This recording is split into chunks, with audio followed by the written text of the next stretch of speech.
I'd like to call the August 26, 2021 Plaquemines Parish Council meeting to order at 3:30. Machines open for roll call.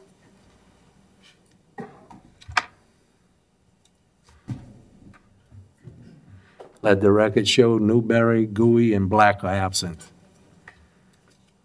We'll skip the roll call. Item 2, executive session, there are none. Item 3, proclamations, there are none. We are moving to 11B, District 9 update, Councilmember Konovich, ditches, grass cutting, and the state broadband internet. Or we go with the broadband internet right now. Yes, sir.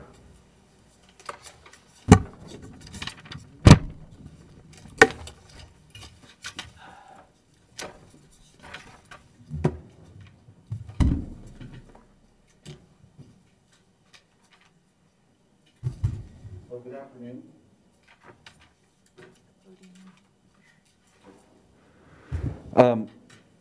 My name is Vinny Thaingar, and Chair, thank you for the conversation we had yesterday and for inviting me to address the Parish Council.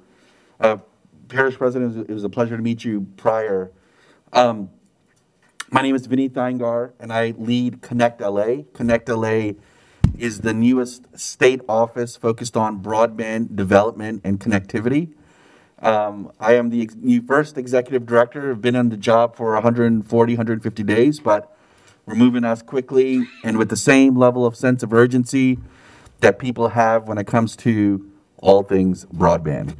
I have with me today my colleague, Mr. Glenn Howie Jr., who actually shares family roots here in Plaquemines Parish. His mom grew up in Belle, and his uncle is a valued employee here within the parish president's administration.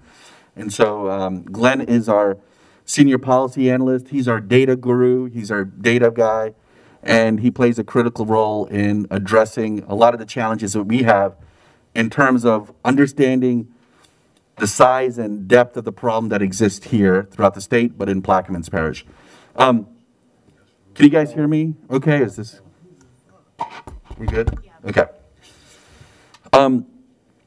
Before I begin, just to give you an overall state of broadband, not only in the state, but also within the parish, deeply our prayers are with you guys as this pending storm churns in the Caribbean. I think the latest path is, as of today, that I think at 8 a.m. on Sunday, it's just going to be off the coast of Louisiana. And so whatever we can do to be helpful in helping all of you and your citizens, and please do let us know, and we'll make sure that communication gets sent up to folks at the state level.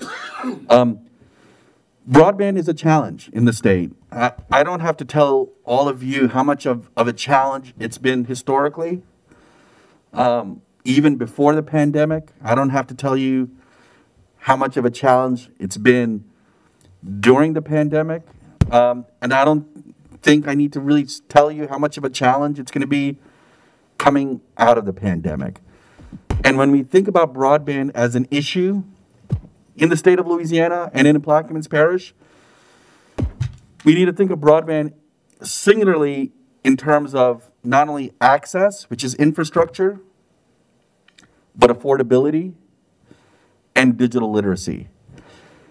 And so in 2019, Governor Edwards, through an executive order, created the Broadband for Everyone in Louisiana Commission. And the singular purpose and vision for that commission is to eliminate the digital divide completely in Louisiana by 2029. Last legislative session in 2020, Senator Mizell and Representative Desitel created the broadband office that the governor signed. I was then appointed this year, and in this past legislative session, the legislature signed and created the Gumbo program that the governor signed into law on June 29th. And that program is a $180 million grant program that our office is going to administer.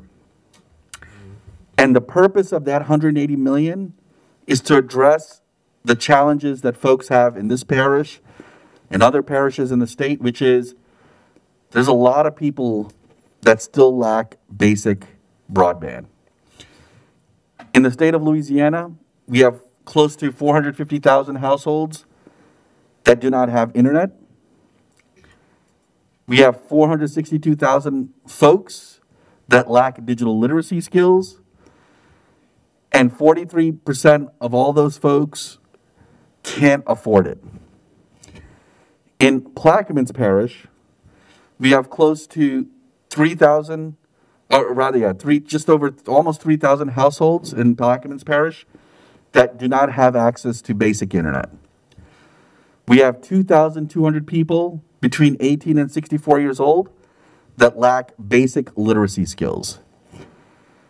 And we have almost 41,000 households in this parish that are eligible for affordability programs for broadband, but only 30% have taken up on it. So that's what we're trying to help solve with all of you, and what we're trying to do in terms of stamping out the digital divide in this parish. The first step in order to solve the digital divide in the parish is to organize your team. We've had the luxury in the last 3 months to visit almost half the state's parishes. And singularly, in every parish, the 4 basic questions are often asked. A lot of folks still don't know what is broadband. A lot of folks do not understand the value in it. A lot of folks do not understand the differences in broadband between satellite, fixed wireless, and a lot of people do not know how to get organized to attack their problem. So one of the things that we pushed out on July 30th was a broadband toolkit that our office pushed out. And one of the things that we asked folks in this parish was not only to download the toolkit, which can be found on connect.la.gov, but also to identify their digital point of contact and to put together their broadband team. And so I'm happy and thrilled, Parish President, that you've identified a digital navigator, that the broadband team is beginning to come together. And so that's really step 1 and step 2. Step 3 is, once that's done, is to gather information around access, affordability, and literacy specific to this parish. And Glenn is more than happy to have a Zoom call to help you understand the size of the problem that I mentioned specific to this parish. Once that's done, the next step then is to identify those funding resources, whether it's our office and Gumbo, or whether it's other federal resources, or whether it's America Rescue Plan money, or whatever happens in the infrastructure bill, to then start attacking each of those problems one by one. So, for instance, in digital literacy, why don't you make it a goal to reduce that number by 50% in the next 5 years? Right? How do we get 1,100 citizens of Plaquemines Parish to get certified so they understand how to use the internet? They understand how to use the computer to address some of their most basic needs. And so that's the goal of our office, to do it at a statewide level. Our goal in the office is to partner with all the parishes to help them as much as we can to addressing the digital divide, and to do it as quickly and efficiently as possible. And so I'm thrilled to be here. It's a beautiful courthouse. Any chance I get to leave that Rouge, frankly, I will. Tomorrow I'll be with Glenn traveling to Bossier and Grambling and West Monroe and Monroe, and the next Thursday in Slidell and Tallulah to meet with mayors and officials. So the broadband challenge is definitely out there, but the more important thing is we have the solutions, and you guys are off to a great start. Happy to answer any questions. I'd like to thank you for coming, and hope we can work together and move us forward. Any questions from the council? Mr. Roussel? So, what is the next step? So the first step was, No, the Again. next step. so the next step, once the digital navigator's been identified, the broadband team's been put together, is we'll set up a Zoom call with your team and with the broadband team to explain the data that we have that's specific to Plaquemines Parish around access, affordability, literacy. And once you have that data, then the next step is to find the federal resources to apply for maybe our grant money and other financial resources to attack them one by one. Okay, and you gave a lot of data and statistics about who has what and who is not eligible or not able to read and so forth. What more data do you need? So part of it, the data, so we have FCC data, for instance, from the Federal Communications Commission on areas that are served, areas that are unserved. We also have data that we've generated that you guys don't have on the size of the digital literacy problem. And so we're happy to walk you through that data and tell you how many people we think between 18 and 64 in this parish lack basic digital literacy skills.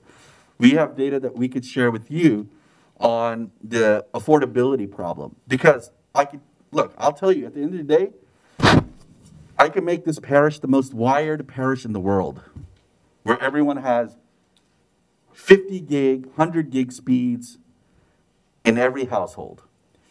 But if people can't fundamentally afford it, it becomes a problem. And so we have data to share with you on a zip code area basis what the affordability gap is, and then where those federal programs are to help address that funding gap. And once you're armed with the data, we could then help direct you guys on the funding sources that you could pick and choose to apply for. Okay, and who's his brother? I'm sorry? Uncle. Uncle? His uncle's sitting right there. Connie Johnson's son. Okay. I didn't know he was talking about in the administration over there, but That's right. So, it's yeah. Connie something. So, in other words, we're going to be looking for placing funding to individuals to help them pay for this. There's actually an existing, Councilman, there's an existing funding program called the Emergency Broadband Benefit Program that the FCC has, where individuals can apply for $50 off their broadband bills. The eligibility criteria for that is if one member of that household is either, not all, but either on has a federal student Pell Grant, is on a free and reduced lunch, is on SNAP, has experienced a catastrophic loss of income to the pandemic, or is 135% below the poverty line. If one of those members in that household is eligible for one of those criteria, they can quickly apply, and the information is found on connect.la.gov, and they can start to get the $50 a month off their broadband bills. And that would mean if they were with New Wave or Cox or whoever, Anyone. just deduct it off their bill? Yes. So that money, though, is first come, first serve. We've had, since May 12th, when we rolled out the program, we've had 130,000 Louisianians already benefit from that program. And it puts us in the top 15. What we're saying is that in Plaquemines Parish, in this zip code area, we have 41,000 households potentially that can apply for it, but have only had 25-30% of the people actually benefit from it. So there's ample room for families in this parish to benefit from that program. And our ask of you is just to continue to drive that message, drive it through pastors, the churches, community meetings, school boards, and so on and so forth. Thank you. You finished? Mr. Blank? Sure. Do you have a one-pager that we could help hand out to the public? Yes, we could send that to you. If you could, yeah. And I mean, got it. Thank you. Any questions from the administration? Audience? One more thing. Yes, sir. John, I know you're, highly involved with telecom, and here it is just a couple days before major landfall. If there's any sort of hardware, any broadband rollout, satellite-based like Starlink would probably be a better way to go, so we don't have to keep rolling out and picking up miles and miles of line. We had an issue where the internet was down for nearly a week in Buras because the line crews trimming trees cracked a fiber optic line. Well, that is something that you're not going to avoid with fiber. Fiber is traditionally run underground nowadays. In the past, it was put up in the air. The biggest thing to fiber being underground is a backhoe or a shovel. It could flood 20 feet. You change the electronics at certain parts, and it's ready to go. Right now, for the parish, we have a fiber network. Some of it's aerial, some of it's underground. But we also have a microwave backup that we use to bounce our stuff off. But for the normal citizen, this program would bring in a broadband fiber to the home. So, which fiber to the home is a very reliable product, which could give them speeds from 100 megs to a gig at their house without any issues. A major storm, other than like Katrina, the building being gone, that would be the most problem. The broadband would still be in place underground in the infrastructure. You're not gonna, when you come, you're not gonna get the speeds. I don't believe right now, in my opinion, you will not get that reliability on satellites or anything else, because even a hard windstorm comes, all those satellites, if it moves a quarter of an inch or an eighth of an inch, you're not getting the speed or the signals that you would get to get a television signal. Okay, so the broadband would be more affected by that. Sir, do you know of anybody in the state that is that's testing Starlink right now that has the beta program running? What kind of success are they having? The success is reasonable at this point because you don't have 1 billion people logging in at the same time. I think so, and that's why it's really Starlink. The difference between Starlink and other technologies is it's low Earth orbit. It's not geosynchronous, so it's not it's at a lower altitude. The true test will be a year from now, when suddenly you have 15, 20, 30, 40, 50,000 using Starlink to, let's say, watch a football game all at the same time, right? Or there's a weather issue. Certainly. Right, and then it becomes an issue. Now, he says he could solve it, and his technology and Starlink is designed to solve it. Our program, Gumbo's grant program, our focus is to invest in non-satellite technologies. Our focus is fixed wireless that's scalable and wireline, which is fiber to the home. Because fiber has a 25-year shelf life. There is fiber in the ground in the state of Louisiana that was laid out 25, 30, 40 years ago, which still hasn't been used. So there's existing fiber that we're going to look at leveraging that, let's say, LADOTD and others own. And then there's stuff that we're going to look at investing into, addressing, and building on top of that. Got it. And it runs right in front of my house, but I'm still plugging my cell phone into my computer to get it. Yes. We're gonna get be able to hook up more hard lines to houses, because right now you gotta wait for somebody to get off. That's the problem. So what's going to happen? So I'll tell you, look, the other thing I'm suggesting all of you guys to do is if you go to the connect.la.gov, we have on our website a link to the speed test. We would suggest all of you and your residents to use that speed test and to test out the speeds of the internet at your home. That's mine right there. There you go. So I can't get it at my house. So you know what you should do, sir, is you should, if you take that speed test, tell them you don't have service. What happens then is we'll get a notification that you don't have service, and it'll appear on a map as a black dot. And so we've had over 14,000 people take the speed test throughout the state of Louisiana. And what we're beginning to see is, of course, green dots means better than 25.3. Red dots means those areas are unserved, and black dots means those areas don't have it. Well, you could put one big black dot down the road, and that's how it is. Yeah. I mean, that's the challenge that we're trying to solve. Thank you. Any other questions? Thank you. Thank you, appreciate it. Thank you. You might as well stay on District 9 update, grass cutting and ditches. I know I'm gonna hear we short-handed, but I watched some ditch cutters in Belle Chase cutting grass that's shorter than the grass I got in my yard. And I got jungles down the road and ditches. And this week, here we're gonna be trying to pump water through a jungle. Mr. Congressman, I understand your frustration, and I don't know what you're referring to, but. I watched two grass cutters on Main Street that it looked like pristine yards that they was cutting in a ditch. I dispute that. That's And pretty- by the Y, they was cutting and, I'm not gonna argue with you, you know, and that was pretty high grass on Main Street too. So, look, we trying to get everybody's grass cut. well, mine ain't been cut in a few months in the ditches, so I'm getting calls and now I'm coming to you.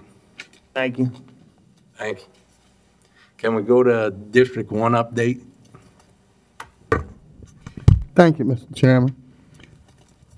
Concerning the air conditioning at Davant, we have some residents that use the community center. It's been years that the machine hasn't been really hooked up to really been function. And we, like Mr. Epler asked us to appropriate $125,000 or a couple of months or so ago. We did, and we still don't have the air conditioner. They had people came by to work on it. They've been working on it. It's still not operating. Why we just don't replace it with the money that we gave him and get the unit up, like he said, that's all he needed to replace it, so that the senior citizen at the Davant Center can be comfortable at the day.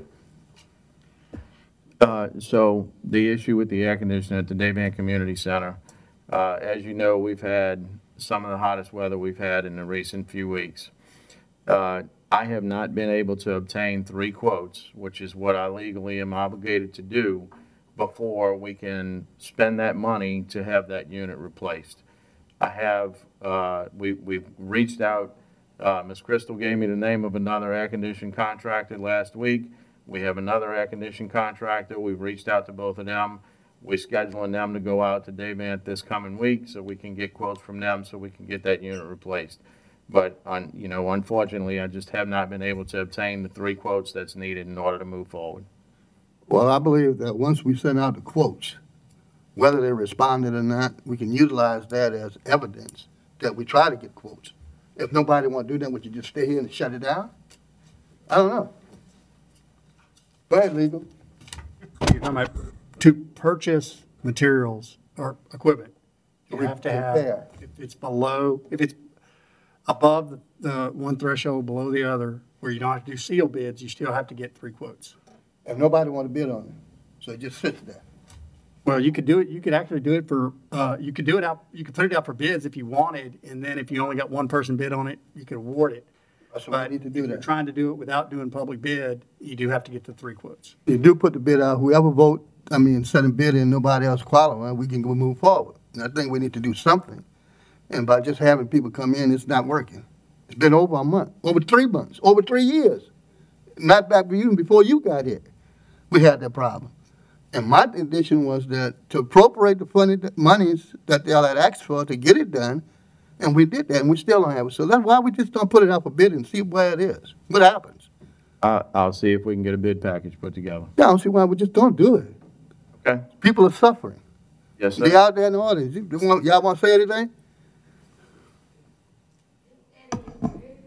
Come to the Have to mic. come to the mic.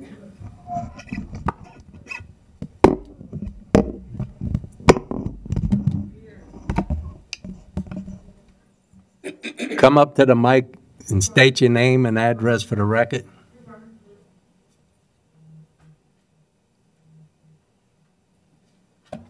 Hi, I'm Romaine Raleigh. I'm with the, I'm the Council on Aging Coordinator for. Give them your address. Oh, my address at the center. No, home, your home address. Oh, my home address is, 18539 Highway 15. Yeah, since I've been working at that, Not right after they build the building, but like maybe but 5 years now, look like the heat is, you know, you freeze in the winter and you smother in the summer. And it's been going on for a couple of years. So y'all can do something about that. Somebody came last week and said they fixed it, but nothing happened. It's still, it's hotter than 45 in the building. Very hot. John Bartholomew. Yeah. Mr. Bartholomew. That's it? Yeah. Anybody else? Audience? Anybody else want, Thank you. anybody else come up, talk about, make their comments?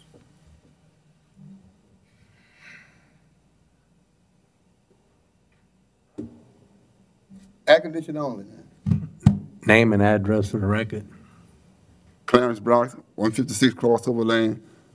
At the center, on the air conditioning thing, we still have a few people that need to rent the center, and they're renting, and the price is pretty high, and they're renting the place without air conditioning. One group had rented the top of the building. It was so hot they had to come down, had to take the event outside, on the outside of the building. So they're paying over $500 without air conditioning. They couldn't even stay in it. Thank you. Any other comments? Ms. Becknell, can we go to 4? Item 4, status report by the parish president. Thank you, Mr. Chairman. Here's my update today for August 26, 2021. The COVID update, there are 2,500, over 2,500 cases now from the start of COVID. We're up 77 cases since August 19th. So that's 145 since August 19th. There's a total of 3,500. We're now up to 32 deaths in Plaquemines Parish. Our positive rate is 11.4. Actually, it's down 5% from last week. The good news is the vaccination rate in Plaquemines out of completed vaccinating series is 59.2. So almost 60% of our residents have been fully vaccinated. So we continue to encourage our residents, if you're not vaccinated, to please try to get vaccinated. There was testing and vaccines that were going to be administered at the multipurpose center tomorrow. That is through the state and the National Guard. That has been canceled due to the tropical weather in the state. We were scheduled after the storm passes. So that is something that the state is offering, but it's been postponed till the storm passes. Speaking of the storm, we're getting prepared for which we think will be a hurricane when it makes landfall somewhere in Louisiana on Sunday evening. We may start to get impact Saturday evening. No evacuation at this time has been ordered, but be ready to leave if you can. Models currently indicate a strong possible Category 2 hurricane. Depending on the track, the speed, and size, can cause major damage to Plaquemines Parish with wind and surge. If you have boats, please move them to safe harbor. We will know more later this evening or early Friday morning. I have been in constant contact with the National Weather Hurricane Center, and we're asking our residents to not get complacent. Keep an eye on this storm. Once it gets past the Yucatan, it's probably going to move very quickly. Just a quick road closure update. The southbound lane of Highway 23 through Belle Chase Tunnel will be closed Wednesday, September 1st from 7 p.m. to 5 a.m. This is necessary for the tunnel to be cleaned. And I want to thank you, Chairman, Mr. Cognitivich, for sitting in on our presentation about the millages, and we appreciate you being there and giving us your support. Thank you. Thank you. And with this potential storm, is DOTD going to stop the work in Belle Chase? I apologize because, yes, I spoke with them today. They have ceased operations today. Ask them to cease operation till the storm is completed in case people need to get to evacuation route or to the store or to the hardware. And so they did pick up today. Now I've asked them to pick up their cones and their traffic signals and everything of debris laying around. So I will revisit that again tomorrow too. Thank you. Any other questions from the council? Item 4A, update by charter directors, old business and new business. Anybody with the council have a question for the directors? Yeah, I'd just like to find that we can develop some kind of plan. I know we're short, to let the people know exactly what day we can do something for the grass cutting on the East Bank. Because 1 week, 2 weeks, we were out with no tractors. We didn't have a tractor cutting grass. And the most we have now is 2. And we don't have any slope mowers at all on the East Bank, not a one. But I've seen 2 on the northern end, Midway. I saw 2 of them sitting over there. But at least they can do maybe once a month or so, whatever we can, to try to come and get the main ditches and clean those out. Just the main ditches. We can't do them all. Do the one where the water flows. And make some kind of plan on that kind of action. Yes, we were down tractors. We got 2 of them fixed, and that's what we have running right now. The boom mower, we lost that operator a while back, and we haven't got another person, and Jay has been running it as he can. He's a mechanic, and he runs all the tractors and tries to fix as much as he can from the East Bank to Bootville to Venice and everywhere else. And in between, he comes back over here and runs the A-boom. They didn't have the A-boom on this side at all. Yes, there's one. I hadn't seen one cut grass at all. All right, well, there is one over here. I don't know exactly where it's at today, but I'll get that and let you know, sir. Thank you. I have a question for John. We talked about the Bureau's Boat Harbor earlier, me and you. And from our local complainant there, Yes. he had to pick up the trash. They haven't picked up the trash. Well, no, the person that complains to us the most had to pick up trash because the high tide and where the dumpsters are, when they go to dump the dumpsters, they're not picking up the trash around them.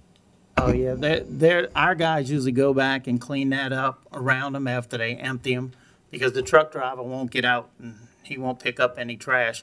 That's from people overflowing the dumpsters and putting stuff on the sides of them. So the guys try to pick that up as soon as it happens. Gerard's usually around there every morning, and he polices that area up.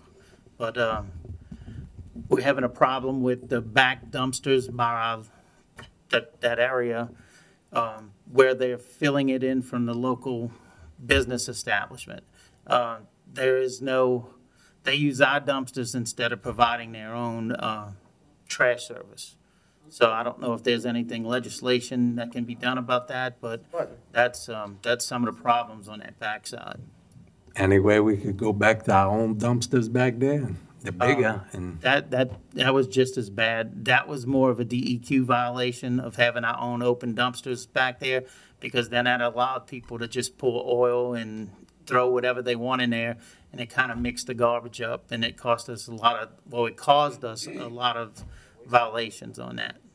And those dumpsters, the green dumpsters that we put in, they're all has the right lid, they're sealed, and we don't have to maintain them. well, DEQ got called on us the other day because of the trash problem with them dumpsters. Right, we haven't heard anything from them yet, but we'll address it when it comes in. Mr. Blink? Sure. This is in regard to the grass, especially the southern part of District 8, but in some instances in the northern sections of District 8. The ditches are becoming so overwhelmed that oftentimes the tractor drivers will just go past them. And I think what's happened is some of the green signs that say outfall ditch that let the tractor drivers know they need to get those areas have either been knocked down because the grass has been so high it's just been over the top of them, or they fell down for whatever reason. And is there any chance that that could be revisited where those parish ditches that have a right-of-way can be clearly marked so it is known to the folks on the equipment that these in fact need to be handled? There's one right next to my house that's like this, but I mean, I've seen several others, you know, where you're starting to get 8 to 10 feet of grass growing out of the middle of the ditch, and it just looks like the field that's around it. They should be working south from around Narran area going towards Empire. They just went through Port Sulphur. We had two A-booms up in that area, and one of them did break down. But we do have one ditch bank cutter with a 15-footer. And we're doing the best we can, so what materials we have. Sure, but I'm asking for something that's just different here. In this case, Yeah, all of those main outfall ditches are the ones that cross the road. But can with you the- mark With them? the drainage, and then the pipe comes to the other side that goes major to the ditch line. I understand that. But can you mark them, please? Yes, sir. Because I think that would just let the guys on the ground know that these are in fact ones that need to be done. Thank you. Mr. Bartholomew? Yeah, one good part about I can say is that I would like to thank Mr. Kurt Lepine and John Helmer for doing this with the CPRA to get us back in the federal protection levy on a real back levy from Phoenix to Bohemia. It's been over 10 years that we're just finally getting back into the system. Was taken out because the past administrations never did do the due diligence on what the Corps had requested them to do.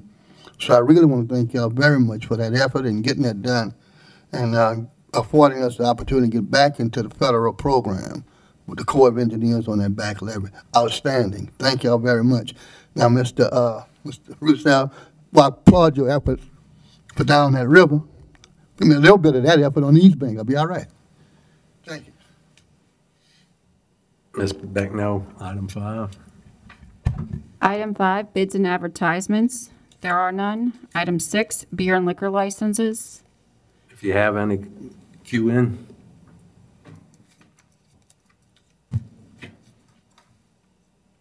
I see none. Item 7A1, Shell Pipeline Company LP, application number 2021-515, dated June 9th, 2021, repaired an existing 20-inch Delta pipeline, installed bulkhead at the location of the pipe suspension near Grand Bayou. Councilmember Lafrance. Do you want me to read them in Globo? Yes, ma'am. Yes, Item 7A2, Happy Jack. 782, we're gonna withdraw that.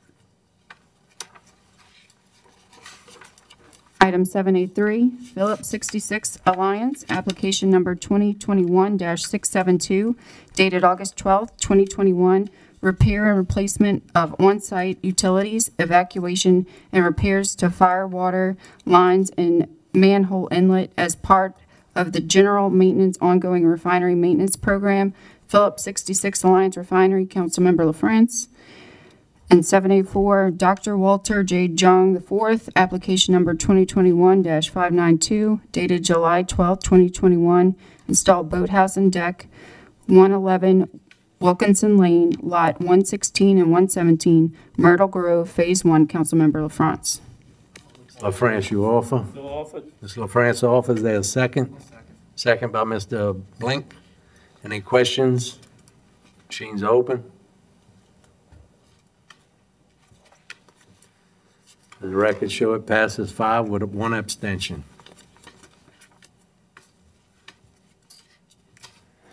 Item 7B, Twin M Properties, Mike and Michelle Ford, New Camp and Floodplain Zoning District, 648 Martin Lane, Port Sulphur, Louisiana. Councilmember LaFrance. Did you do C2? 7C as well?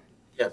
Okay, Rebecca Silv, Trailer Residence in a Floodplain Zoning District, 22982 Highway 23, West Pointe-a-la-Hache, Louisiana. Councilmember LaFrance. So offered. Mr. LaFrance offers and Mr. Blink seconds. Any questions? Machine's open. It passes 6-0.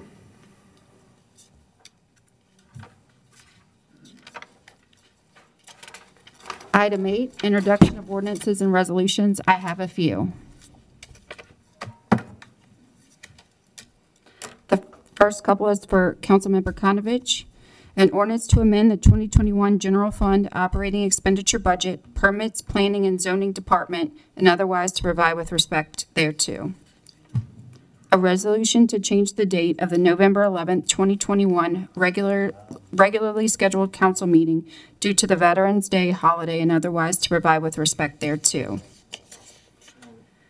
The next couple are for Councilmember Roussel. A resolution approving the request for a conditional use by New Singular Wireless PCS DBA AT&T Mobility to construct a self-support telecommunication tower in an A2 rural or agricultural zoning district located on Lot D5 of the Concord Canal subdivision, parcel number 1529000, Highway 23, Belle Chasse, Plaquemines Parish, Louisiana, Section 4, Township 15 South, Range 24 East, all in accordance with application number 2021-461, dated April 30th, 2021.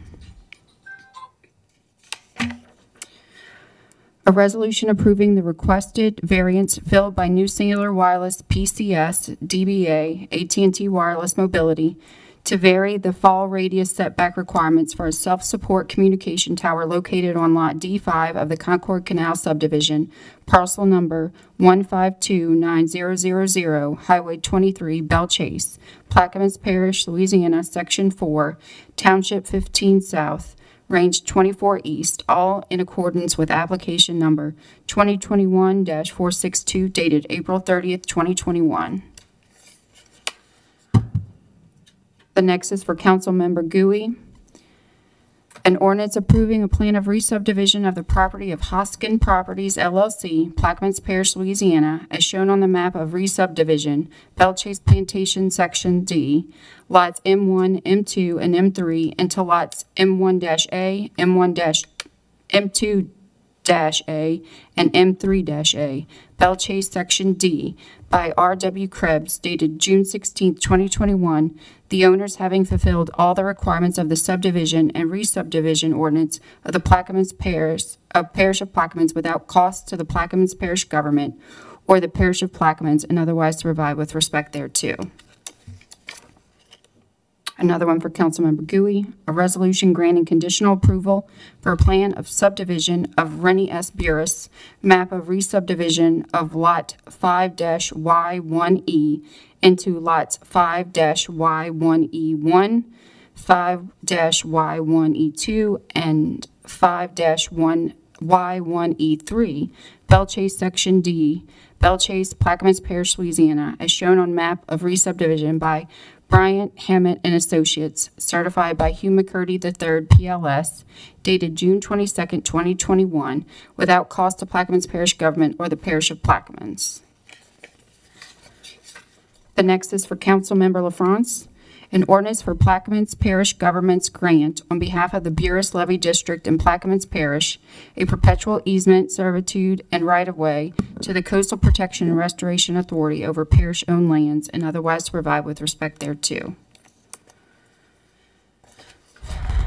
The next is for Councilmember Bartholomew. An ordinance to amend the 2021 Boat Harbors and Shipyards Fund operating expenditure budget, Boat Harbors Point-a-la-Hache Department, and otherwise to provide with respect thereto. The last is for Councilmember Arbro. An ordinance authorizing the parish president to allow food truck vendors to operate on a non-exclusive temporary basis on parish property, establish a fee therefore, and otherwise to provide with respect thereto. Item 9.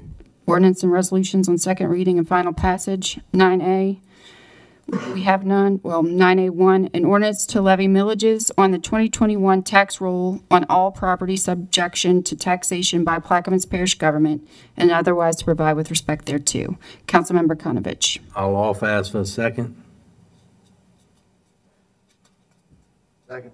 Second by Mr. Bartholomew. This is just the millages we have already. Oh, you said Mr. Alborough. Can't hear too good. This is just renewing the millages we have right now, right? Yes, we are already at the authorized max, and so this is simply readopting the millages that were adopted last year. Any questions from the council? Administration, audience? Machines open.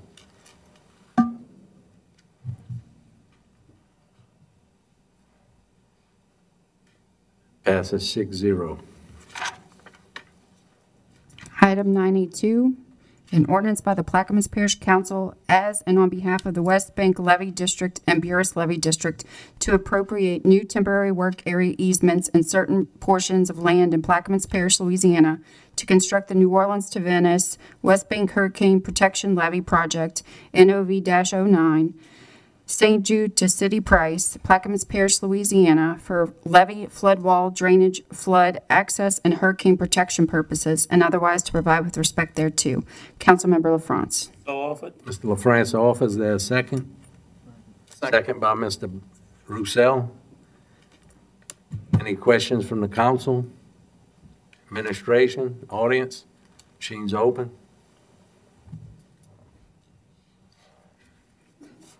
Passes 6-0. 9A3, an ordinance by the Plaquemines Parish Council as and on behalf of the Buras Levy District to appropriate a new temporary work area easement in a certain portion of land in Plaquemines Parish, Louisiana, to construct the New Orleans to Venice West Bank Hurricane Protection Levy Project, NOV-10, Happy Jack to Narren, Plaquemines Parish, Louisiana, for levee, flood wall, drainage, flood, access to hurricane protection purposes, and otherwise to provide with respect thereto. Councilmember LaFrance. So offered. Mr. LaFrance offers there a second. Second by Mr. Blink. Then questions from the council, administration, audience? Machines open. And it passes 6-0. 4 is deferred, 5 is deferred.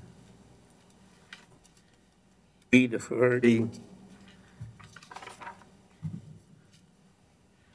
Item 9C, an ordinance to amend the 2021 general fund operating expenditure budget, swimming pools, day van department, and otherwise to provide with respect thereto.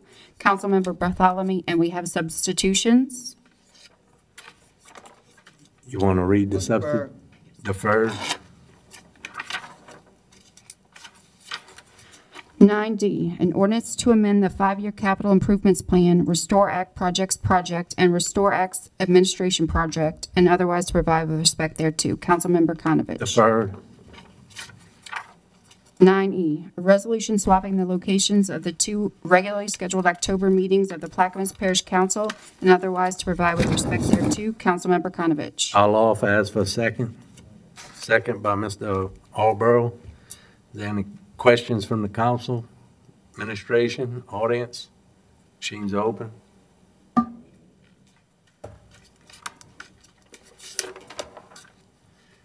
The record show pass 6-0.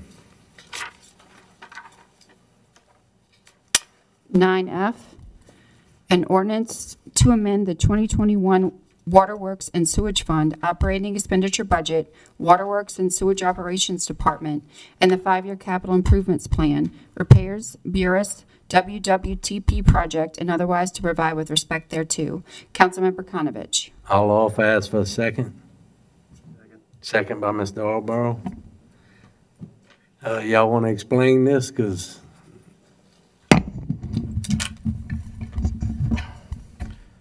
Mr. Morgan, the project manager for Infomark, informed me that he has called several of you guys, I don't know if he spoke to all of you, to explain what the situation is with this. Back in 2019, the budget, they had $775,000 left in the budget at the end of the year. So in 2020, they cut the budget by $700,000, which with storms and overtime, that left us short. DEQ was allowing Infomark to stockpile sludge from the wastewater treatment plants. They came in and decided that that was not correct. They couldn't stockpile it anymore. They needed to truck it and move it and dispose of it. We went way over budget on disposal of sludge, and with the pandemic, the price of chemicals went through the roof, and we went over budget on chemicals. So for these expenditures, we're trying to get the budget back where it's supposed to be so we can pay for the chemicals and the sludge hauling and the overtime that was incurred for hurricanes. And I talked to Mr. Morgan about it, and I want to work up ordinance, giving them back the, buying the chemicals and the pumps. That way we ain't gonna have to do this again. And we taking this from the Bureau sewage plant, Yes, sir. and now where we gonna get the money to fix? Well, the estimate to fix the Bureau sewage plant was at $6 or $7 million. The $950,000 in that project was not something that was going to even come close to getting us started on that. Mr. Morgan's idea, he would like to work towards abandoning that plant and have everything pumped to Port Sulphur. Because right now it's polluting the neighbor's property. I can look into that. Mr. Blank? Sure, in abandoning the Bureau's plant, would that be going to Port Sulphur, or would that be going down to Boothville? The way I understand the lift stations are set up, it would be like trying to go upstairs to go back to Port Sulphur, and it's kind of all downhill the way. His idea would be to pump everything from Venice, Buras, to Port Sulphur. Is this in conjunction with some sort of effort to privatize the water system? No, it has Future nothing to plans that do, we're not nothing at all to aware do with that. Because it's an ambitious project. We haven't looked at it in detail. I don't know what the parameters of that project would be. This is just something that he and I have discussed. I don't want y'all sewage in Port Sulphur. Well, I don't understand how Buras and could be in such a bad shape, and FEMA just had redid it 15 years ago. We didn't get them to rebuild the whole plant. I don't know what FEMA did at that plant 15 years ago, sir. I can certainly look into it and find out, but I can't tell you what was done there 15 years ago right now. Mr. Roussel? I believe we have a representative from Infomark here that's prepared to make some comments, or you're just here to answer any questions? Do you have anything to hand out to us?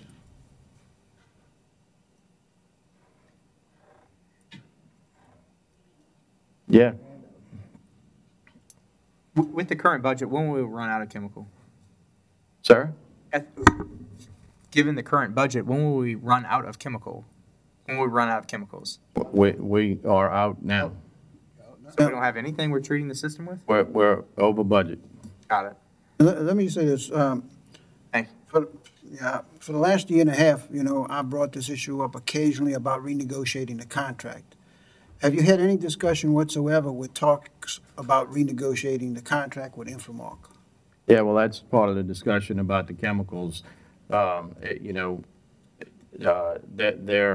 Their contract says that the parish buys the chemicals. The parish has to buy those chemicals under state contract. Infomark can actually get a better price to buy the chemicals because they have buying power, and they can get them cheaper than what we can on state contract. So yes, we have spoken about renegotiating the contract and changing the way that the chemicals are bought and those kind of things. Well, I'd like to see the discussion broaden somewhat, as I mentioned earlier when we went to the automatic read meters. We talk about, meter readers. I would like to see the discussion also include Infomark addressing the meters that are in the ground. It's been my premise since we went to automatic meter readers that the meter reading system should decline in numbers due to the automatic read. And we had 7 meter readers, and we talked about perhaps still needing 1 or 2. And I would like to see if the discussions include Infomark taking the responsibility to address meters, because often when we have meter problems, Infomark is called anyway. And then they are billing us towards the cap when they go out. So we send our people out, we send them out, and we're double expense.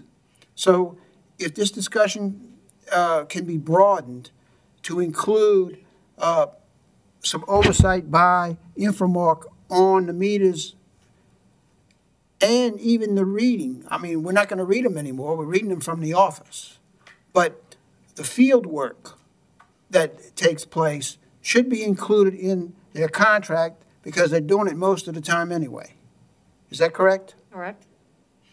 So I'm hoping that we can get to some real savings in this situation. And I was educated earlier today by the Finance Department about that $15 million unreserved, undesignated fund balance is not a real number that we can utilize because it's actually depreciation on the millions and millions of dollars worth of projects that we are building right now.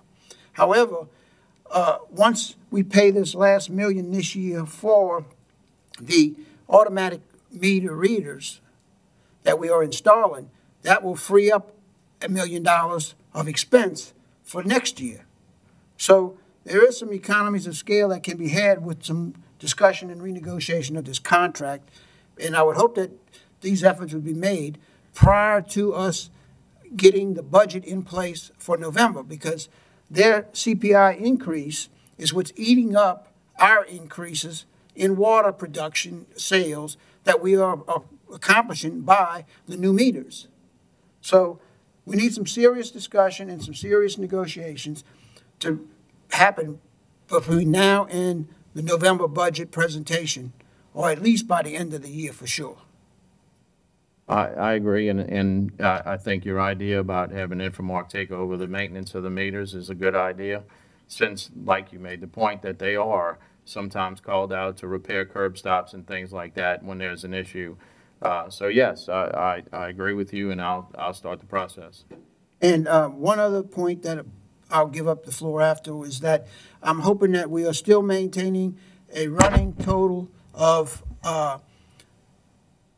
Aquametrics calls to us, so that when we settle up with the contract, there's some documentation to back bill them for all of the mistakes that they did, all of the meters that they installed backwards, and mistakes and screw-ups, if you want to call them, because there have been many that have called me over the last 3 years that we have had to go out, and again, Infomark had to go out and fix.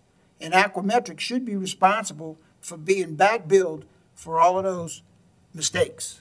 So I'm hoping that we have a good log, and that when we close this contract out, that we come to a reality of what we owe them. Thank you. Mr. Blank? All right, thank you. Any other comments? Machines open.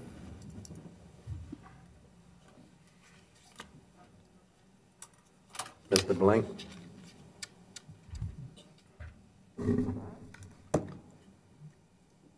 It passes 5-1.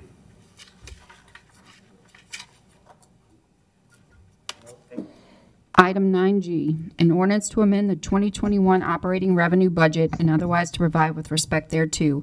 Councilmember Konovich. I'll off ask for a second. Second by Mr. Alborough.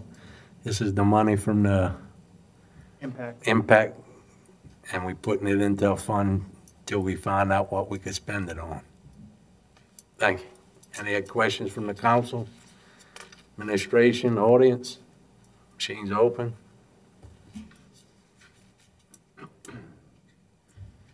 It passes 6-0. Item 9H, an ordinance to amend the 2021 Boat Harbors and Shipyards Fund operating expenditure budget and otherwise to provide with respect thereto. Councilmember Konovich. I'll off ask for a second. Second. Second by Mr. Alborough. Mr. Helmers, you want to explain?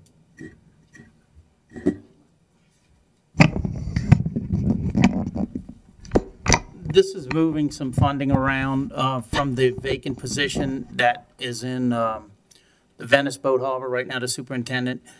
We've ran out of funding in repairs, expenditure funds for repairs and stuff because of the equipment that's been breaking down and getting fixed. So it's moving about 6 months of that money that we did not use for that superintendent to help with the repairs. And that's repairs on the lifts? That's repairs on the lifts, the bobcats, and the tractors. And the waste but disposable. The waste disposal, All waste. the oil waste, yes, sir. And I know it's hard to do, but I know people from the Venice Marina is coming to the Venice Boat Harbor and changing all and dumping in there.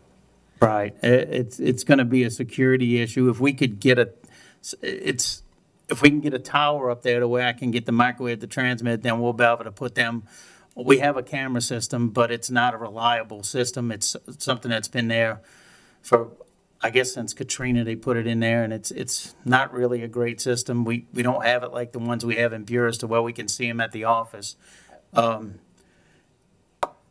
We will work on getting some funds and look at it for next year to get a tower up maybe 40, 50 feet so we can shoot over the top of the trees. Then we'll be able to transmit up to the Boothville Fire Department, and then we can get on our microwave network and put some reliable cameras there where we can see real time. And didn't we pass an ordinance already for the one in Buras to build the? Yes, it's in, engineering has it. They're doing the design on it, and it should be ready anytime now to put that out for construction, for bid construction. Thank you. Mr. Roussel? Yeah, I was just concerned about how we're going to address this oil issue. I know we're taking salary out, and we're putting in professional services, general. So what you're saying is that is for actual repairing of the hoist? Yes, sir, the travel lifts and the different equipment that we have that's broken down, we went way over our budget on the repairs. And so do we have anybody there that's going to still work there, or? Yes, sir, there's 2 people on site at the Venice Harbor now, and they've been working there steadily. Actually, one of the folks there are going to apply for the superintendent job towards the end of the year. But we've been having that staffed probably the last 4.5 months now. We've had 2 people staffed there so they can help make sure that this whole issue don't happen again. It seems like it happens a lot down in Venice to the spills and the different things that happen down there. And the salary that's remaining will be enough to make it to the end of the year? Yes, sir. Thank you. Any other questions from the council, administration, audience? Machines open.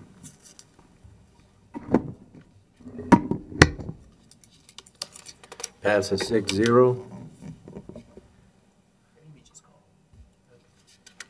Item 9I, an ordinance to release servitude created by the certain ingress and egress agreement dated April 18th, 1984, by and between Citrus Lands of Louisiana, Inc. and Plaquemines Parish Commission Council, and otherwise to provide with respect thereto. Councilmember Lafrance. Mr. Lafrance?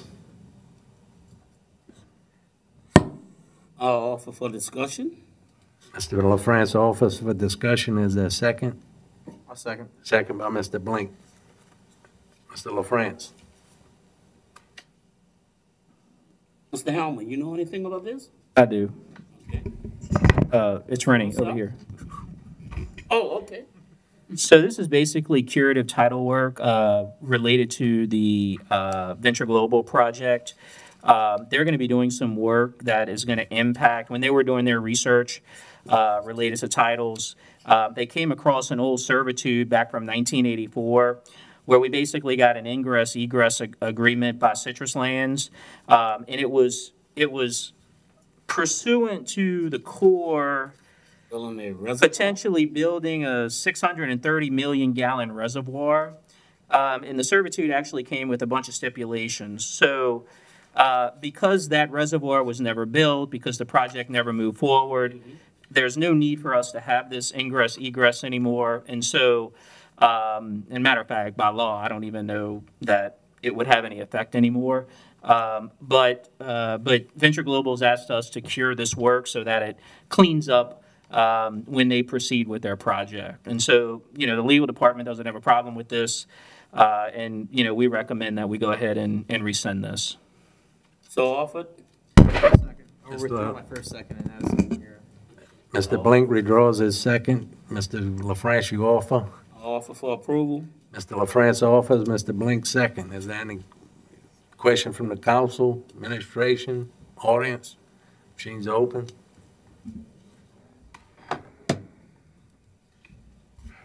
Mr. Bartholomew? Just so folks, I mean, this was to deauthorize a right-of-way, correct, Brenny? Can you, sorry, sir? This was to deauthorize a right-of-way? Correct, yeah. It was an old servitude related to this potential project that never happened. I understand. I just wanted one more time for the record. Yes, sir. Thank you. It passes 6-0.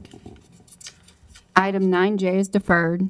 9K, a resolution expressing the Plaquemines Parish government's continued support of the Peters Road Extension, State Project Number H.008068, urging the Louisiana Department of Transportation and Development to move forward with identifying the funding needed to accomplish the project and otherwise to provide with respect thereto. Councilmember Roussel.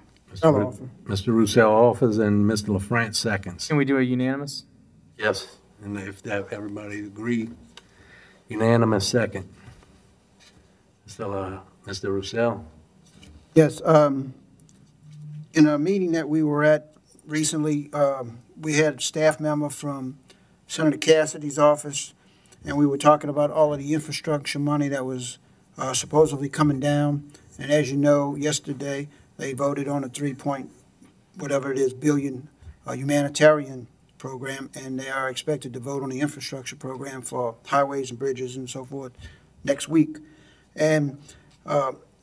Lapine was there, and the staffer was there, and the staffer implied that it's important that we get all on the same page if we want this project funded.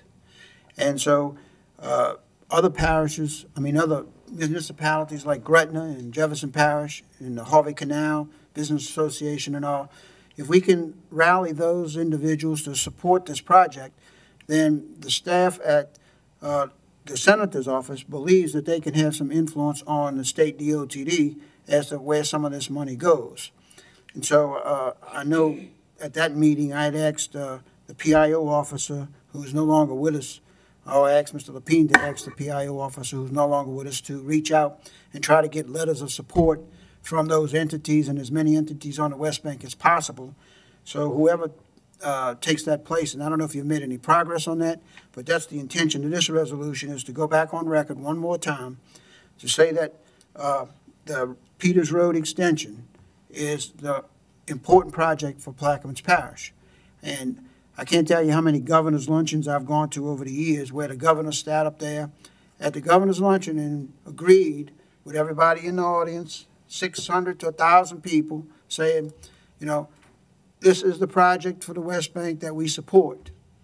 And as you know, we've gotten phase 1 completed. Phase 2 is close to being completed on the right-of-ways, but we need phase 3, which is the bridge itself. And so if we can all line up behind this, we might have a chance of getting some funding. I'm very skeptical, if we don't, that the toll bridge will outweigh us and will not be able to get the funding needed. So that's what this is about. And Mr. Lapine, do you have any comments on the effort to try to get other support or surrounding support?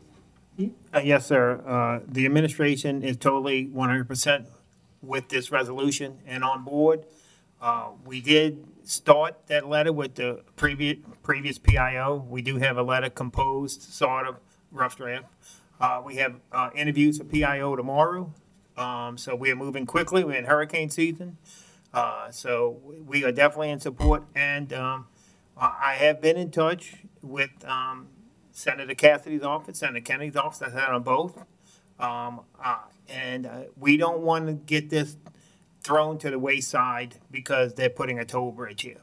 Our goal, and I hope it's the West Bank goal and my West Bank allies that are on board just as much as us. It's not just us, it's the West Bank region. So we are definitely in support of this, and we are definitely going to work to finish that letter and to finish anything we can do to support this project. Thank you. Any other questions from the council? Administration, audience, machines open.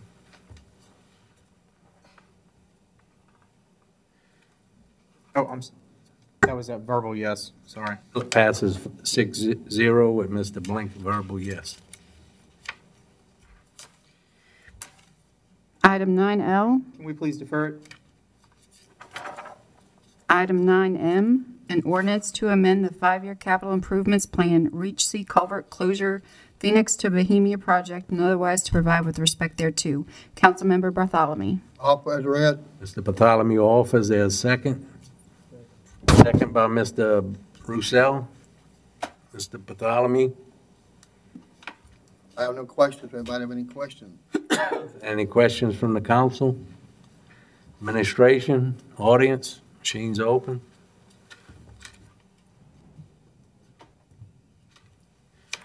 And it passed 6-0.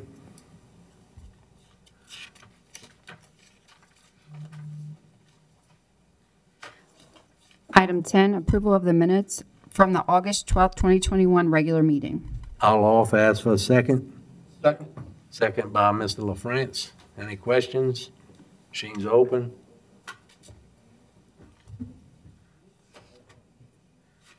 Passes 6-0. Item 11C, District 8 update, Councilmember Blink. Highway 11 road collapse at Daybrook Fisheries. Lights on Empire Bridge. Southern closure, Jesuit Bend levee. Discussion by Go Park of Boat Harbor automated billing systems. Okay, so the first one on the list is the road collapse that's ongoing on Highway 11 in Daybrook Fisheries, which is the largest employer in District 8. Could I please get an update on the progress of getting that remedied? The sewage line collapse under the road right near a lift station? I sent engineering back out there yesterday. They reassessed the situation. They took some pictures and sent them back. Their estimate is somewhere between $50,000 and $100,000 to make the repair at that location. We are going to look to see if we can find money somewhere to put a project together to get that asphalt repaired. But currently, I don't know of a budget that I can take that money from. Got it. What about the cause of the collapse? Some of the ongoing sewage issues that are there. So the lift station there is something that needs to be repaired. There's a point repair that is planned for that lift station. So I believe we will take care of the cause and look for a way to fix the road. Got it. I think the road is quickly approaching the point where people are getting ready to have accidents. There's such a dip in it. There's another dip nearby that may be related to sewage issues as well, or some sort of drainage issues. There's just a lot going on right there. We're probably getting close to the point where the road almost needs to be closed, or there needs to be better signage, just showing that there's a bump there, that kind of thing. Okay. I'll follow up with engineering again and make sure that we reassess the situation. All right. We'll skip lights on the Empire Bridge. John, would you like to talk about some of the progress on the southern closure at Joseph Bend? It seems we have different numbers.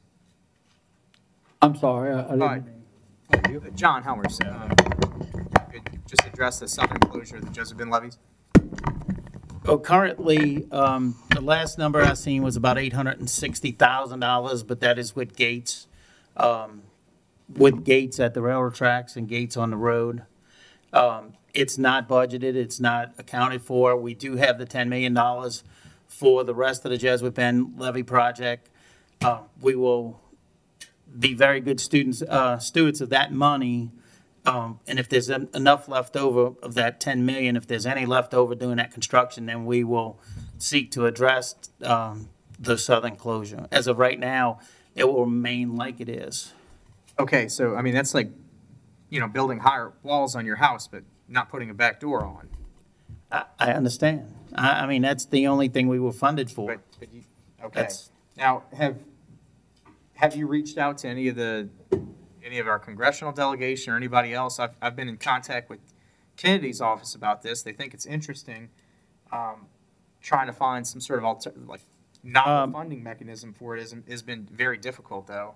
But now there's a lot more money on the table. Do you have, in your talks with those folks, do you have this project prioritized? I do not at this time, but we will put it on a list to have that prioritized. We have a lot going on right now, and I'm not making any excuse for it, but as that project gets started, it will help us to, move forward with that. Got it. So there's about 2,200 residents between that point and the floodgate at Captain Larry's. There's about Right. $300 million in NFIP insured homes in that area. You know, it would be foolish of the feds not to help with that because, I mean, it's a lot of risk. I agree 100%. Any help we can get finding the funding for that, please join in. The thing is, though, I mean, I need your help because I've been spinning my wheels. It's just me asking behind Right. the scenes. Okay. And I do need Absolutely. that to be a priority. Could I get that commitment from you all? Absolutely. Yes, sir. All right. All right. Now, number 4, the Go Park Boat Harbor automated billing system. So I've been getting emails. I do not have a slip in the harbor. Right.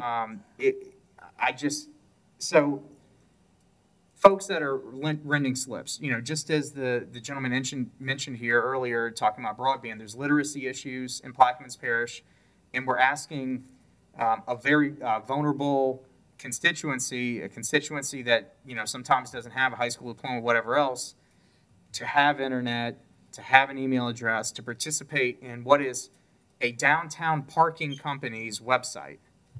And a lot of those folks just aren't able to navigate that sort of network. When I was talking with my dad about this, like, man, Dad, you got to get on the internet. He told me, in typical dad joke fashion, he wishes those shrimp would enter his net.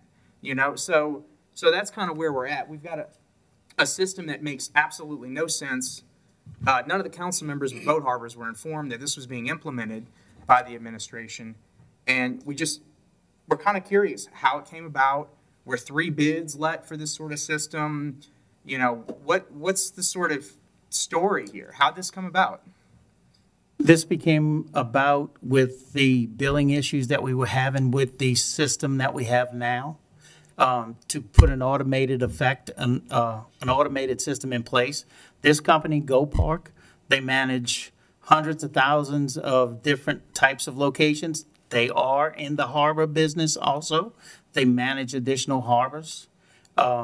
So this program is set up, and yes, that was going to be part of my lead with the digital literacy. We understand that part. And what we're doing right now, we're about 85% people that subscribe, people or that are tenants in the harbor, about 85% are signed up right now and are using the billing system. We're starting to see that come through on a reoccurring basis with ACH, with credit cards, debit cards. It's just like buying, if they was to go get a money order, they would go to the dollar store and get a prepaid Visa, okay? Basically the same way as your power company, your phone company. A lot of the big companies are structured like that, even to a cell phone company, you know, with prepayments. But to work with our constituents and the residents of the harbor, we are accepting checks, and we are working with those folks to help educate them on an email, possibly setting them up when we can. If not, we are taking their payments via check, and what we do is we get that to Go Park, and then they put it into the system. So we will work with folks that, on the digital literacy side, we'll teach them, we'll bring that in, we'll help provide their email service. What we're going to do here, coming up for the fall, so we're going to have 2 town halls. We'll have one in Port Sulphur and one in Buras. And then we're going to work with, Go Park will be there. We'll try to educate folks there. But then we want to take a look at maybe at the harbor or maybe at a shrimp dock, you know, where Mr. High or Baraki, where we can set up in there where those boats come in and sell their shrimp, to where we can talk to those folks, where we can get the rest of them on. But, you know, as long as the mass of tenants keep declining that are signing up, that'll make the transfer a little bit easier. But in the meantime, we will take their check, their money order that's mailed up to the parish, and we'll make sure it gets put into the new billing system.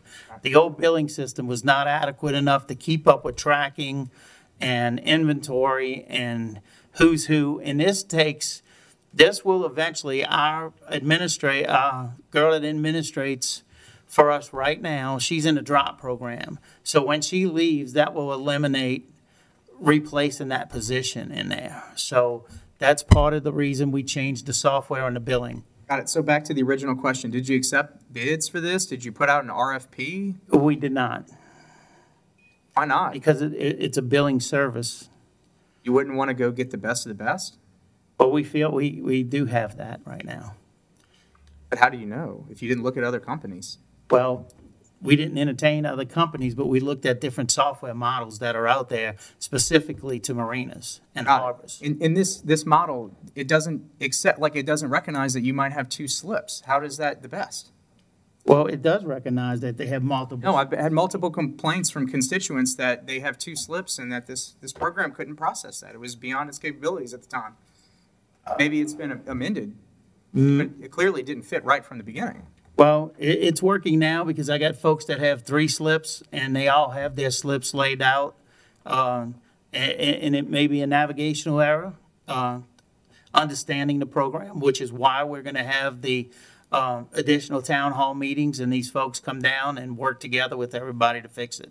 Got it. I'm worried about residents getting sideways because they don't understand the system. And the thing is, like, you know, from Mark and Mr. Bartholomew's perspective, myself here, you know, we just hear about this one day. It just sprung on us. You don't ever communicate these things to us, and we got to hear from our residents like, hey man, there's an electronic billing system now. Check this out. They want my 85-year-old dad to go get an email address. Like, that's the kind of, you know, and it happened with the trash cans and stuff. And I just, moving forward, I would just love to be included to help y'all avoid walking into potholes all the time. It would just be a way easier way to work. And, you know, we wouldn't end up with pie on our face all the times. Well, I don't think we have pie on our face because this system would have been enacted either on the older billing system or the same billing system. This is a better option for everybody going forward, and especially for the parish government, to where we're not spending a lot of labor and a lot of time chasing and going after a bill when this software program company takes care of it for us. Can you tell us a little bit about how much has been transferred back to the parish and what percentage of what should be coming to us monthly has been? It's online. You can take a look. I had created a drive that has harbor and shipyards. It has all the revenue that's deposited every weekly. It's updated. You have access to the weight line at the shipyards. You have access to a whole bunch of information that we shared with you almost a year ago when we raised the rates at the shipyards. We were asked to put on about the weights, about everything else. It's all listed under that. I think it's a V drive. It says shipyards and harbors on your parish computer. All that information is sitting right there for you. Yeah, so what's the percentage that's been transferred over? About 85% of the people, of the tenants. What, say it again? About 85% of the tenants. So we were under the impression earlier that, I mean, there might not have even been a transfer, and it was a couple months into the system that there was. They had. Tommy said they had one. There's been one transfer so far. How many months is? Yeah, no, it's on. There was some software glitch. Everything is taken care of now. It's coming through. If you just go look at the report. You'll see every month has been added back in there. It was a reporting issue. Now, they were supposed to go out to each marina and take an inventory of the boats in there. They have. I have that inventory. I'll share it with you via email. And are they going after people who's not on a... They're trying to identify vessels that are not paying or not showing up anywhere in our old system or in our new system. They're going to do that once a month. They take care of that. And then once we get to the non-pay folks that are really in the rears, then they will go after them also. What about the boats that's parking at the shrimp docks in our harbors? There are 2 of them. One is the Cheros, and the other one, I believe, is Mr. High in Venice. Those boats are not supposed to be there. It's a matter of enforcement and having someone to go out there and put the stickers on. I mean, if there's no slips other places, though, too. There's plenty available slips. I mean, the Venice Boat Harbor, for say, has a lot of open slips. The revenue that comes in from the Venice Boat Harbors are from the steel boats. Basically, that's who pays the bills down there. We don't have the shrimp boats that Mr. High has over there, or I think it's Mr. High, the one that's on our property. Those boats are supposed to be at our docks. But we don't have any enforcement. That's my problem with it. I mean, I know they're there. I know there's an ordinance, but, you know, it's like they don't care. Well, it's the enforcement part. have to get with legal and enforce it. Right. Either that or, just put some teeth in the ordinance, or into their into their agreement. So John, what's next? What's coming up next that we don't know about that we need to know about? So we're not surprised. Now's your chance. I don't have anything, everything else that's on the table.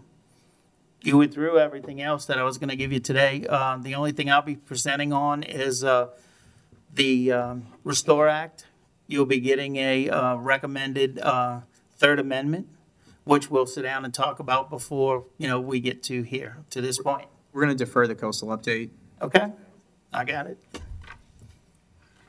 Thank you for your time. Ms. Becknell? Item 11E, District 7 update, Councilmember Lafrance, discussion regarding Diamond Park and discussion regarding plans for a concession stand and restrooms for Diamond Park. Yes, I just want to thank administration for having Mr. Darren Anderson to go out, and they swept the ditch in Diamond Park. Now they're going to try to replace a cover that was kind of collapsed and filled in. And hopefully once they complete that project, Diamond Park will be draining. Thank you. The one pipe underneath the shelf Road. was crushed, so they're gonna replace that. You're right, yeah. Okay. That's done. Diamond Park should drain. Thank you. Toby Burke, District 1. The only thing I discussed was the day event center, but I have other issues we want to talk about. Back to District 1. 11D, District 1 update, Councilmember Bartholomew. Yes, let's talk about at this point, the swimming pool. Since we don't have CEA with Plaquemine Parish government, that means we will not operate the pool. And the pool is about almost closed anyway because the kids are going back to school. So the money we have, I don't know if we would use that to get the pool ready when the pool won't be utilized. So that's a problem. And I think the biggest problem of it all, we need to get the CEA done and worked out where we know this pool gonna be ready to be open. And until we do that, then we have no intention to move. What can we move? What can we do other than appropriate money for nothing? Because nobody gonna be able to utilize it. And it's been going on and on and on, and throughout 2 years, we've been meeting and discussing CEAs. And every time we get close to the end of it, to get ready to write it all up, then we got a problem. So we really need to make the decision to develop that CEA and get this thing done. And I think the government itself can do a better approach at it, and whatever, by any means necessary, they can help implement that CEA, and whatever need to be done, they can take care of it financially out of the grant money that we have been receiving, and to pay whatever monies that need to be paid for workman comp out of that. Mr. John, I'm happy to work with you any way you want to work it. We've had a few meetings on this CEA. The first meeting where we all agreed that the fire department was going to hire and manage the lifeguards. Then they realized that workman's comp insurance was going to be an issue. So we met again and we decided we were going to change that. And then we were going to have the parish government hire the lifeguards so they would fall underneath our workman's comp insurance. We advertised for lifeguards and weren't able to hire any. Whatever way you want to change the CEA, we're happy to sit down and listen and happy to try to accommodate. Okay, we just want to change so we can open it up. And we want it to be, well, we can utilize the facility year-round, as well as the pool, the center, the recreational part of it. Absolutely. As well as the weight room and all of it, so. Whenever you get some time, maybe next week, we can get together, maybe Wednesday. You busy? Why don't you give me a call Monday when you have time, look at your schedule and let me know what day we can meet on that. Yes, sir. I appreciate it very much. My other concern is, you want to say something, Clarence, about the pool? Huh? Come on up if you want to talk about the pool. You get it over there.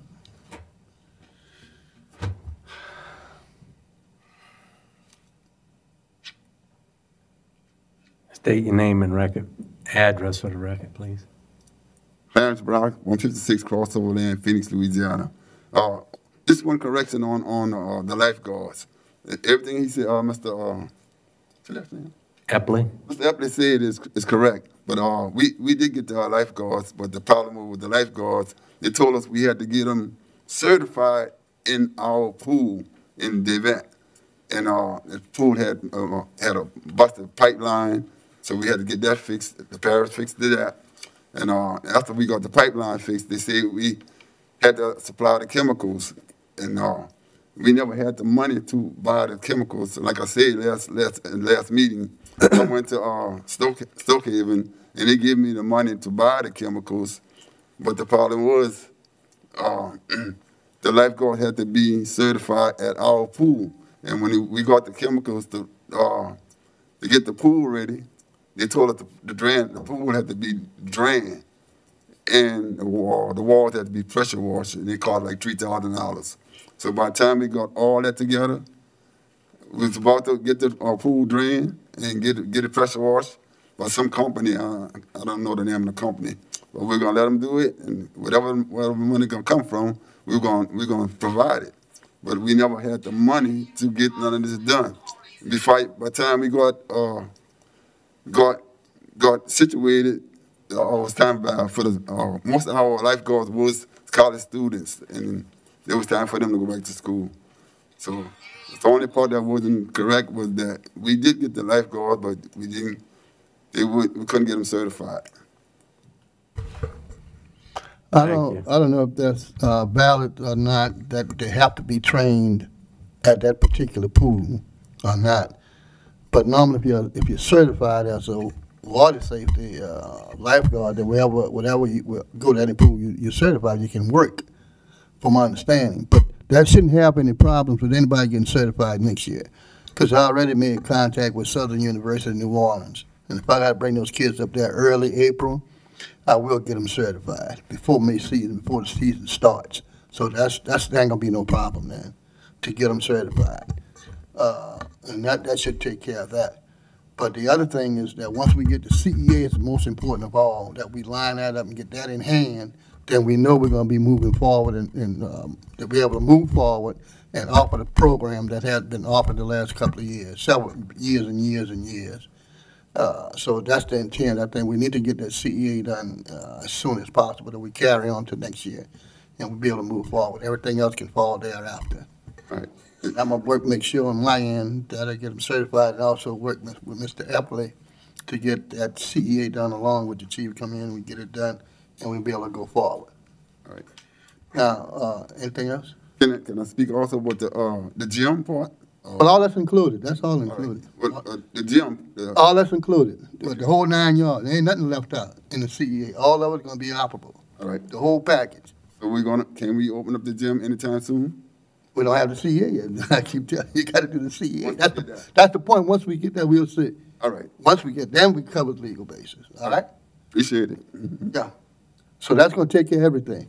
Now, the other question and concern is that the Highway 15 on the lower end, we did it in segments.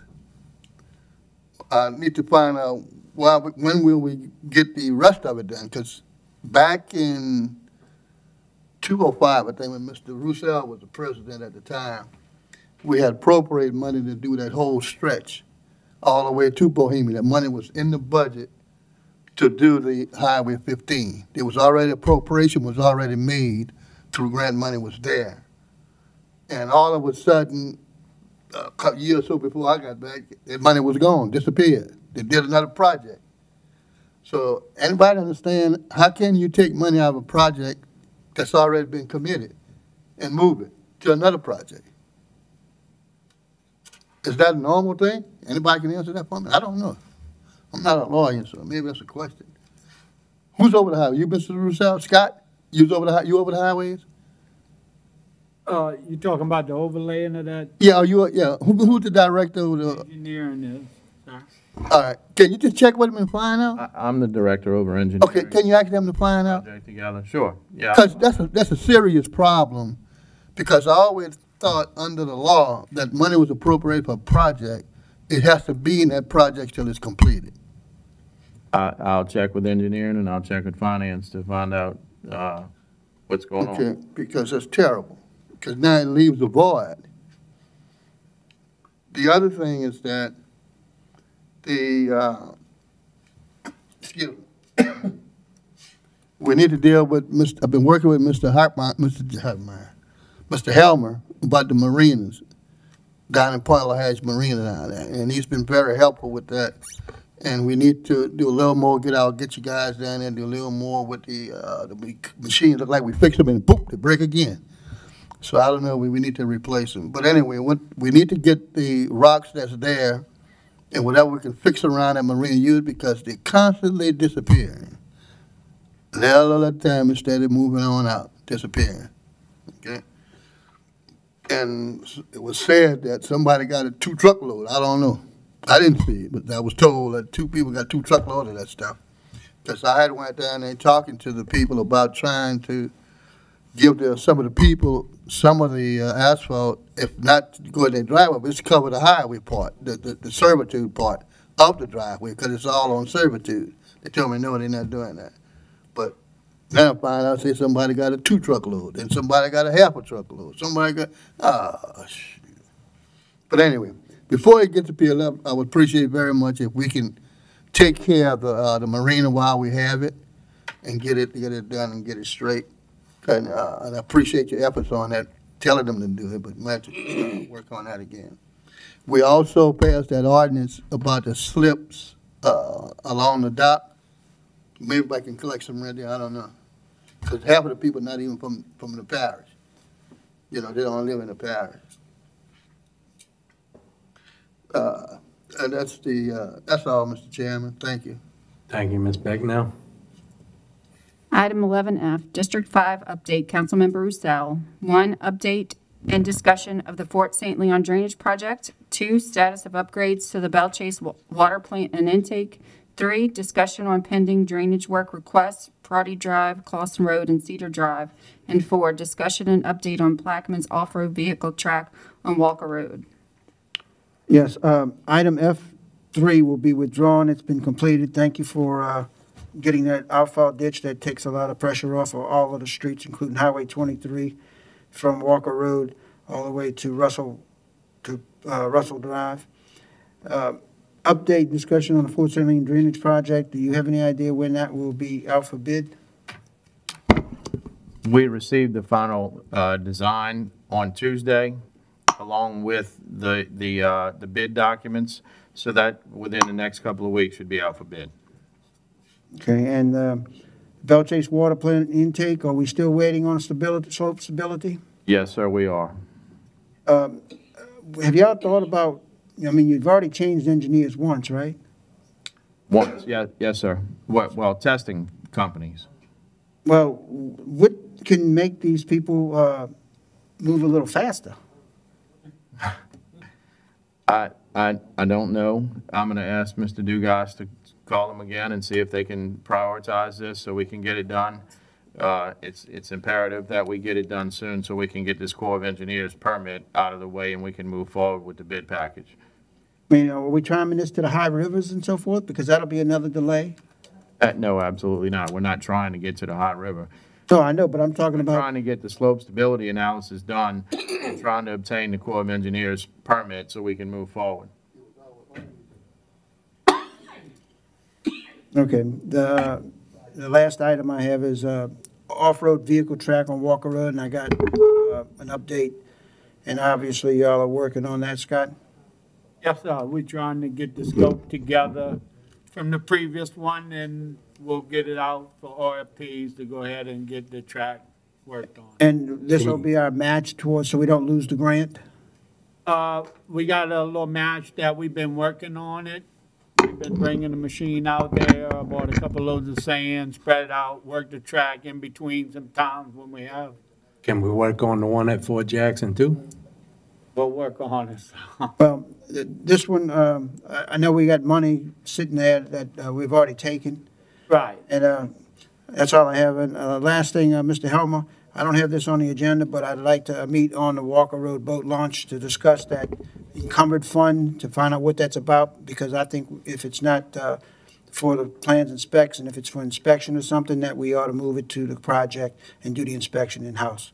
And I don't know if that's the case, but I'll look forward to a call from you next week. Yep, absolutely. Ms. Bagnell. 11G, deferred. 11H, status of the Ladder and Bloom contract and the marketing of Parish property. Councilmember Roussel. Yes, any progress on this? We met with Mr. Richard Friday. Mr. Hero has done his walkthrough, his analysis of the Popich building. He went back today to revisit a few things, and he should have a finished report on the Popich building to us. He said he would have it by the end of this week, but I'm guessing it'll probably be next week by the time he gets it to us. Mr. Richard we had a discussion on Port Eads. He believes that we need to go ahead and put together an RFP and do an RFP to see if we can get someone interested in Port Eads. He's actually got several people interested. The people that were operating it up until 2019 are actually interested in operating it again. He wants to, Mr. Richard would like to go down and see the facility and take some pictures. So we're working on trying to get him down there within the next couple of weeks in order to be able to do that. The other thing he asked for is if there's parish property that we want to have declared surplus, he would like to go ahead and have it declared surplus so we can start working on that. So we will get together. I'll have a conversation with you guys on what property we might be able to declare surplus, and if you guys wish to do that, we'll see if we can move forward that way. Okay, having said that, two things from your comments, that working with the Port Eads facility, I'm hoping that it's clear that I would not support anything that donates the facility to somebody and we get no return on that $16 million investment. You know, it's, I think it's a facility that needs to be marketed in a way that we receive return on that investment. I agree with you. Secondly, I know that we're looking for selling property and surplus and all. I would like to see Mr. Richard come up with a proposal to market the vacant property on F. Edward A. Belle Boulevard for lease tenant, build out, bare bones lease to somebody who would be willing to come in and develop some of that property. And I'm sure he has the expertise to do that, and I've been saying this for several years now, that we need to put a sign up, or since we hired Mr. Richard, he needs to put some effort into some advertisement to market the property, that it is available, and somebody can come in and build on it, and we can negotiate a lease on the property. So, I mean, it's been done, many other parishes and cities around the state. You know, they own property, they own hotels, they own all types of facilities that they lease, just the ground. And somebody comes in and puts their money into it, and they develop it. And that's the type of momentum I'd like to see us get on some of the property on F. Edward A. Belle Boulevard. I'll pass that along to him, sir. Thank you. Mr. Blank. Sure, a couple things. I was going to ask if I think I mentioned in one of these meetings of Port, or suggested in one of these meetings that Port Eads should be advertised in popular maritime journals like, you know, Boats and Harbors, things like that. These like maritime classifieds that where people might see this kind of thing. Has that ever happened? Not to my knowledge, sir. Okay, and in regard to the F. Edward A. Bear property, I brought the guy that, the proprietor over at Hubic Pies to the property, and the cafeteria was of particular interest. There's large gas lines that go to it.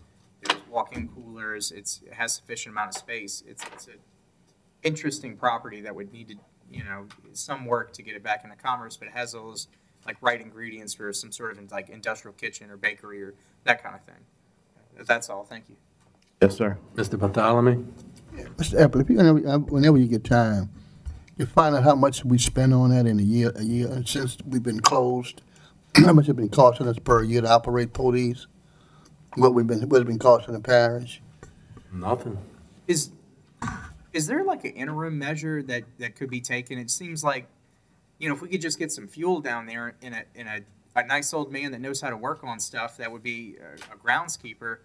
It might be able to bring a little bit in. I don't know if it needs to be like this full-blown resort that it used to be before we could find somebody like that. But like an old couple trying to write a book or something, somebody like that would be ideal caretakers for Port Eads. It could probably sell a little fuel. It's a great spot. Mr. Bartholomew had the floor. Sorry. Sorry, Mr. Richards takes over. He good at that. Huh? Just trying to get you back.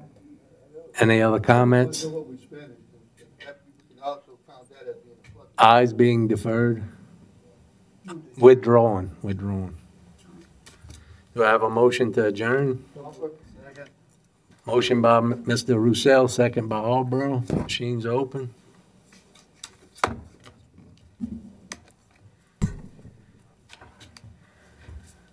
Let the record show passes 6-0. Meeting's adjourned at 5:15.